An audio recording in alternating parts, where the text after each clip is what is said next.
So ಇದರಿಂದ ಮುಂದೆ ನಮ್ಮ ಕಾಲ್ಗಳು ಹೆಂಗ್ ಲಿಫ್ಟ್ ಮಾಡೋದು ಅಂತ ನೋಡೋಣ. So slowly come back same position. ನಿಮ್ಮ ಕೈ ಕೆಳಗಡೆ ಇರಲಿ, ನಿಮ್ಮ ನೆತ್ತಿ ಕೆಳಗಡೆ, ಕೈ ಮಧ್ಯ ಬರಬೇಕು. Okay, so come to ardha shirshasana. Breathe ಮಾಡಿ, ಬ್ರೀತಿಂಗ್ ಮರಿಬಾರ್ದು. Slowly take the body weight on your hand. Lift the right leg, lift the left leg. So friends, ಇಲ್ಲೇ ಬ್ಯಾಲೆನ್ಸ್ ಮಾಡೋದನ್ನ ಸ್ವಲ್ಪ ಪ್ರಾಕ್ಟೀಸ್ ಮಾಡಬೇಕು. 1 2 3 4 5. Slowly exhale, relax. ಸೊ ಕಾಲು ಎರಡು ಮೇಲ್ ಕಿಕ್ ಮಾಡೋಕ್ಕಿಂತ ನೀವು ಈ ಥರ ಟಕ್ ಮಾಡಿಕೊಂಡು ನಿಮ್ಮ ಅಬ್ಡೊಮೆನಲ್ಲಿ ಪ್ರಾಕ್ಟೀಸ್ ಮಾಡಿದಾಗ 80% ಆಫ್ ಬ್ಯಾಲೆನ್ಸ್ನ ನೀವು ಕಲ್ತ್ಕೊಂಡ್ಬಿಡ್ತೀರ. ಸೊ ಇವಾಗ ಪೂರ್ಣ ಶೀರ್ಷಾಸನನ ಪ್ರಾಕ್ಟೀಸ್ ಮಾಡೋಣ. Slowly take A deep inhale, exhale, hands in the same position.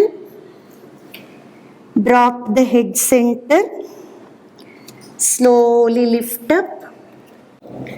Inhale, take your right leg up, left leg up. Slowly lift both the legs up.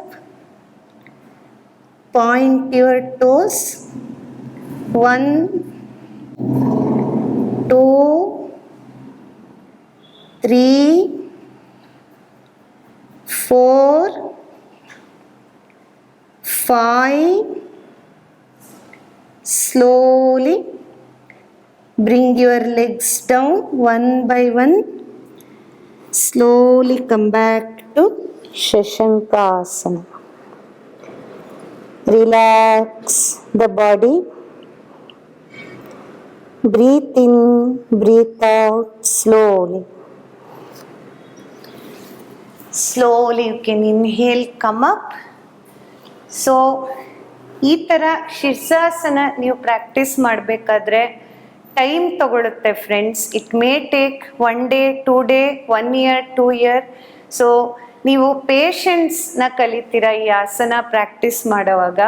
So yoga is important when it comes to asanas, but the journey is more important when you are learning the asanas ಅಂತ ಹೇಳ್ತಾರೆ. So ಈ ಶೀರ್ಷಾಸನ ನೀವು ಕಲಿಯೋ ಜರ್ನಿನಲ್ಲಿ ನೀವು ತುಂಬ patience ಕಲಿತೀರಾ, breathing ಕಲಿತೀರಾ, awareness ಕಲಿತೀರಾ. So ನಿಮ್ಮ blood circulation ಕೂಡ ತುಂಬ ಚೆನ್ನಾಗಿ ಇಂಪ್ರೂವ್ ಆಗುತ್ತೆ. ಮೆಮೊರಿ, ಕಾನ್ಸಂಟ್ರೇಷನ್ ಇದೆಲ್ಲನೂ ಇಂಪ್ರೂವ್ ಆಗುತ್ತೆ. ಸೊ ದಿನ ಪ್ರಾಕ್ಟೀಸ್ ಮಾಡಿ ಫ್ರೆಂಡ್ಸ್. ಸ್ವಲ್ಪ ಸ್ವಲ್ಪ ಇಂಪ್ರೂವ್ಮೆಂಟು ದಿನಾಗಲೂ ನಾವು ಮಾಡ್ಕೋಬೋದು.